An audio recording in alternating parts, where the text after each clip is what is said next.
Karl-Anthony Towns and the New York Knicks struggled at the end of the first quarter to close as Jason Tatum just hit three after three. Because of Cat being switched on, it's resulting in guys having to extra help, and it's just giving open threes. That's something that Cat's going to have to do a better job of course, is just defending the perimeter. At least get a good contest on that. This is a forced shot. I mean, Cat just did not look good in the first quarter, if I'm being honest. This one hurt the most. That's a step back 27-footer that doesn't even touch the net by Tatum. Cat's going to get called for an offensive foul. Like, I get the aggressiveness, but he's got to be smarter, man. He's just too important to the team. But, man, did he finish with a great game. Like, you can have a bad first half and a great second half. I mean, this is just great. Look at this defense, bro. I mean, he is driving to the basket, and Cat's able to recover and just get this off the backboard, and the Knicks are out in transition. And then now he's got Tatum on him. Tatum loves that matchup, but not this time, as Cat just gets right by him and lays it up and in.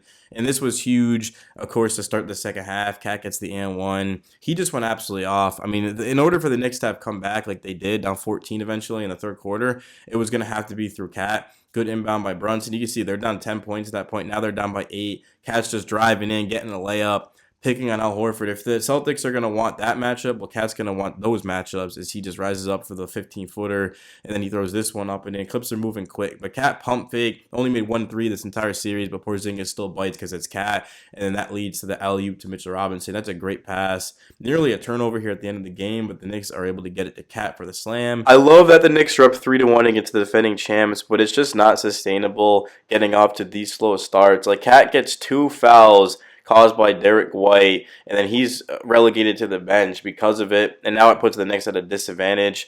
And then look, Cat just not even there, bro. Like, that's his man. I mean, he's just overhelping to that point. And then off of a Cat turnover, a Derek White 3. Thankfully, the Knicks had really an all-time great third quarter to be able, by Jalen Brunson, to be able to come back and get this done. Mikhail, we're going to break down his film next. But yeah, I mean, guys, the Knicks need to get off to better starts, and it's going to have to come through Cat. He's just too important to this team to be getting those ticky-tack fouls, of course, and to be getting offensive fouls, and to also be missing shots under the basket. But yeah, I mean, of course, the Knicks won, so we're not going to talk too much about it, but I just wanted to point out the things that I saw when I went back and rewatched that Cat's going to have to do a better job of. But he made a lot of highlight plays, and it just goes to show the type of player he is to be able to bounce back from that and to will his team to a win. Cat was phenomenal. He's going to end up finishing the game with 23 points, 11 rebounds, 11 of 15 shooting. Missed all 3 of his threes. But, I mean, that one shot he missed down in the paint, of course, or inside of the three-point arc, rather, was that one where he kind of forced it over Porzingis. But overall, guys, I mean, we're talking about Karl-Anthony Towns. The Knicks go out there in the offseason. They make a big trade. They give up Dante DiVincenzo, Julius Randle, and a first-round pick. I mean, this was a stunning move. Like, I still remember the day that I found out about it. I just couldn't believe my mind. And then, of course, the Knicks also had gone out there and got Mikal Bridges. So they built their team, constructed it to go up against the Celtics. And I understand that Boston, they've missed a lot of threes, and they've blown 2 20-point leads and now a 14-point lead last night. But this is exactly why I said in my video last night that the Knicks remind me of the 90s Knicks. I mean, they're just physical. They're underdogs. They get after you. And here they are, 1 game away from going back to the Eastern Conference Finals for the first time in, 25 years? I mean, the last time the Knicks were in the Conference Finals, I was a year old. Pretty crazy to think about, man. I mean, wow. Knicks fans definitely deserve this, though, because we've had a lot of bad teams. I mean, I still remember watching the Knicks when they had, like, Andrea Bargnani, and Pablo Prigioni was actually good. But, I mean, who else? Like, Sasha Vujacic, bruh. And I barely even remember their names, bro. That's how bad they were. I mean, it's just a horrible, horrible teams. But here we are, man. The Knicks continue to improve, of course. Last year was sort of the foundation. I mean, they go to a Game 7 in the second round despite having like half the team out. And then now, fully healthy, they beat the defending champions. And this is something that we've been saying, is that if the Knicks can just stay healthy in the playoffs, like, they're going to have a great chance. And nobody even thought we'd be able to win 2 games, let alone 3. Yet alone 4 after the series is closed out, whether that be tomorrow night in Boston or, of course, Game 6 at the Garden. I wouldn't be all that shocked if the Celtics do end up winning Game 5. I don't think they will. But, I mean, even though Tatum's out, I mean, the Celtics were 8-2 in the regular season without him. They've got a lot of good talent, a lot of good shooters. And it just seems like a Knick thing to be able to close them out at home. I hope it doesn't go 6. I'd rather just finish it now. It'll be interesting to see what happens, of course, tonight when the Pacers and Cavs play Game 5. If the Pacers win, they advance. No Donovan Mitchell. I think they're probably going to win that game. But, I mean, it just, wow. I mean, you got to give Leon Rose a lot of credit for the way he constructed this team. You've got 3 physical, tough defenders on the perimeter in OG, McHale, and Josh Hart.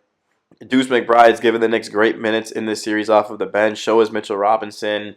But truly, the one trade that is going to be talked about for a long time in Knicks history is Mikal Bridges, to go get him and give up 5 first-round picks, but to not give up any key players, right? To not give up Deuce. You know, if the Knicks had given up Deuce and all those picks, I mean, that would have been a bad trade. But they just give up picks that obviously aren't helping the team right now. And Mikal, game-saving stop in games 1 and 2. He also had a magical fourth quarter, of course, in Game 2 to help the Knicks rally. And then in Game 4, Mikal has a great fourth quarter, knocks down his first 4 shots. Not to mention the defense that he did was phenomenal. We'll break down him next.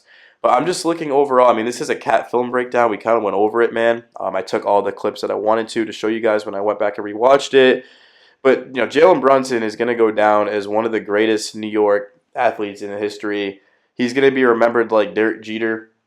He's going to be remembered like, you know, Mickey Mantle, Yogi Berra. I'm not even a Yankee fan, by the way. I'm not, like, into baseball like that. I'm more of a Knicks guy, but he's going to go down like one of the all-time New York greats. I'm not saying he's the talent level of like a Mickey Mantle. And Mickey Mantle is obviously one of the best center fielders to ever do it. You know, Jalen Brunson, but just for him being a Knick, I mean, he took a Mahomes, Tom Brady type of pay cut to be able to help the Knicks build around him, and it helped them get Cat. It's going to help them re-sign Mikal so they can keep competing for more championships after this season. And, you know, Brunson could have easily got the Supermax. He would have been worth it. I mean, we're talking about a guy who is reminiscent of Michael Jordan in the playoffs, Kobe Bryant. He's having those types of postseasons for the Knicks. And in the fourth quarter, that's when Brunson's at his best. I mean, he had probably the best third quarter in Knicks history last night. Just to remind you guys what he exactly did, I'm going to pull up his stats. So Brunson, 18 points, 7 of 11 from the field, 3 rebounds, 3 assists. And keep in mind, it's the Celtics, so he's got to go up against Drew Holiday, 3-time All-NBA defender, Derek White, even Tatum, Brown are very good defenders. Al Horford, Porzingis, they're very good in the interior. They can hold their weight, their own on the perimeter as well in switches. So this is a very tough Celtics team that was number 1 in defense.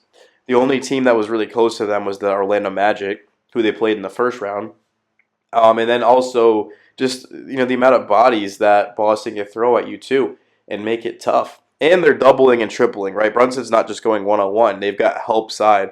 Like some of the shots Brunson hit, I mean, there's a guy contesting him from behind because they're not guarding Josh Hart or Mitchell Robinson. So it's just those guys are being sent at Brunson and he's still getting it done. But really outside of that, that's all I got for you, man. Let me know your thoughts on the video. It's your boy Knicks Daily, and I'll see you guys later when we break down Mikal's film. Peace.